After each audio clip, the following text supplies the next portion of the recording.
এবারের যে গণনা হচ্ছে সেটা অনেকটা স্লো হচ্ছে, যেটা এর আগেই আশঙ্কা করা হচ্ছিল। স্লো গণনা হলেও ফলাফল পরিবর্তন হবে এমন নয় তো। ট্রেনটা যেটা দেখা যাচ্ছে, অর্থাৎ যেখানে 20 রাউন্ডের গণনা হবে, যেখানে 25-23 রাউন্ডের গণনা হবে, কোথাও কোথাও আছে 27 রাউন্ডের গণনা, সেখানে 2 রাউন্ড বা 3 রাউন্ড হয়ে আমরা শুধুমাত্র ট্রেনটাই পাই। একটা জিনিস পরিষ্কার বুঝতে হবে যে এই যে বাইনারি তৈরি হয়েছিল, অর্থাৎ ভোটের মেরুকরণ হয়েছিল, এবার পশ্চিমবঙ্গে এই মেরুকরণটা একদম স্পষ্টত। কারণ আমরা দেখতে পাচ্ছি যে ভারতীয় জনতা পার্টি 170 এবং যেখানে বলা হচ্ছে যে তৃণমূল কংগ্রেস 100।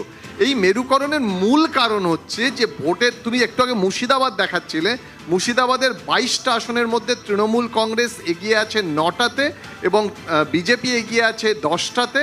বাকি 2টো জনতা উন্নয়ন পার্টি, 2টো বাম এবং 2টো কংগ্রেস ভুল বললাম, 2টো রয়েছে যে লেফটের জন্য। সুতরাং এই যে পরিসংখ্যানটা, এখানে বোঝা যাচ্ছে যে মুর্শিদাবাদেও 2টো প্রবণতা, এই যে পুরো ট্রেন্ডের 2টো প্রবণতা ফুটে উঠছে। এক হচ্ছে সংখ্যালঘু ভোট ভাগ হয়েছে, এটা নিয়ে কোনো প্রশ্ন নেই।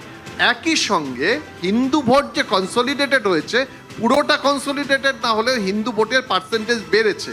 এই যে সুইং হওয়ার প্রবণতা, অর্থাৎ তৃণমূল কংগ্রেসের থেকে ভোট সুইং হয়েছে বিরোধীদের দিকে, সেটা 5 থেকে 7%। এটাই এখনো ডিসিসিভ ফ্যাক্টর হয়ে গেছে। একদিকে সংখ্যালঘু ভোট ভাগ হয়ে যাওয়া, অর্থাৎ তৃণমূলের সংখ্যালঘু ভোট কমা, এবং একই সঙ্গে ভারতীয় জনতা পার্টি যাদের হিন্দু ভোট 51% ছিল সেটা বাড়া। এই দুটোর কারণে আমরা রেজাল্টটা দেখতে পাচ্ছি। যদিও এটা আর্লি ট্রেন্ড, বোঝা যাচ্ছে যে এই যে গ্যাপটা রয়েছে, এই গ্যাপটা হয়তো কমবে, কিন্তু চূড়ান্ত যে এই মুহূর্তে বলা যাবে না যে তৃণমূল কংগ্রেস এই সংখ্যাটা, বিজেপির সংখ্যাটা ক্রস করে যাবে, সেটা বলার মতো জায়গা আসে। জিয়াউল রয়েছেন আমার সঙ্গে কাউন্টিং সেন্টারের সামনে থেকে। জিয়াউল, আমরা যদি উত্তর 24 পরগনা এখনো পর্যন্ত ট্রেন দেখি, কত রাউন্ড গণনা হয়েছে এবং যে ট্রেন বেরিয়েছে সেই ট্রেন, মানে যে ট্রেন আমরা দেখতে পাচ্ছি, সে ব্যাপারে একটু তোমার কাছ থেকে জানবো।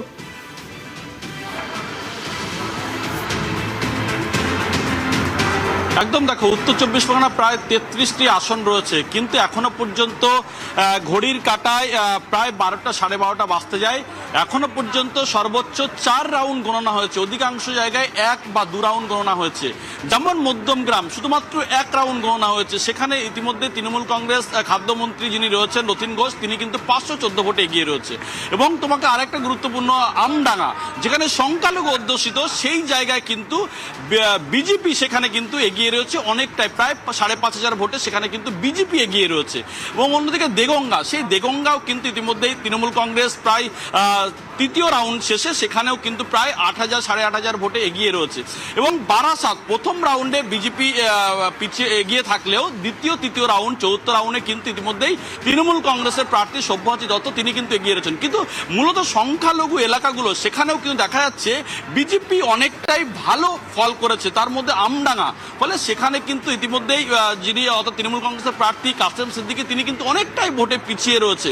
ফলে সেখানেও কিন্তু এই সংখ্যালঘু ভোট কিন্তু ভাগ হয়েছে আইএসএফ এবং তৃণমূলের মধ্যে। ফলে সেই সংখ্যালঘু ভোট ভাগ হচ্ছে, ফলে বিজেপির ভোটটা এককভাবে পেয়েছে বিজেপি। ফলে সেই ভোটটাই কিন্তু ইতিমধ্যে তিনি লিড করছেন।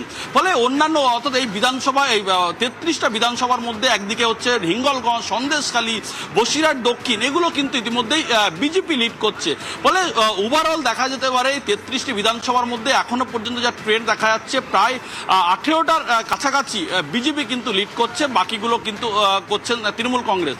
কিন্তু যেভাবে 33টা বিধানসভার মধ্যে মূলত দেখা যাচ্ছে যে যেভাবে ট্রেন, অর্থাৎ এখনো পর্যন্ত প্রায়, আমি বোঝার চেষ্টা করব, আমরা যদি উত্তর 24 পরগনার এর আগের ভোট ছবি দেখি, স্ট্যাটিস্টিক্স দেখি, চরিত্র দেখি, রাজনৈতিক চরিত্র দেখি, তাহলে বিজেপির এতগুলো আসনে লিড করা, এটাকে কি আর্লি ট্রেন্ড হিসেবে তুমি দেখবে, নাকি মানে এখনো হয়তো অনেকগুলো রাউন্ড বাকি রয়েছে, এই হিসেবটা হয়তো এদিক ওদিক হয়ে যেতে পারে কিছুটা হলেও, সেরকম বলে তোমার মনে হচ্ছে? ফলে একদম দেখো হিসাবটা কিন্তু যেভাবে আর্লি একদম এখন যেহেতু রয়েছে যে ট্রেন্ড রয়েছে এটা কিন্তু চেঞ্জ হতে পারে। তার কারণ এখানে কিন্তু শুধুমাত্র 2024-এ 5টি জায়গায় কিন্তু বিজেপি এগিয়ে ছিল বা তার আসন ছিল, কিন্তু এখন দেখা যাচ্ছে এখন প্রায় ঘন্টা 4 হয়ে গেল, এখনো অনেক ট্রেন্ড, তখন প্রায় 19 রাউন্ড 22 রাউন্ড 23 রাউন্ড পর্যন্ত গণনা হবে।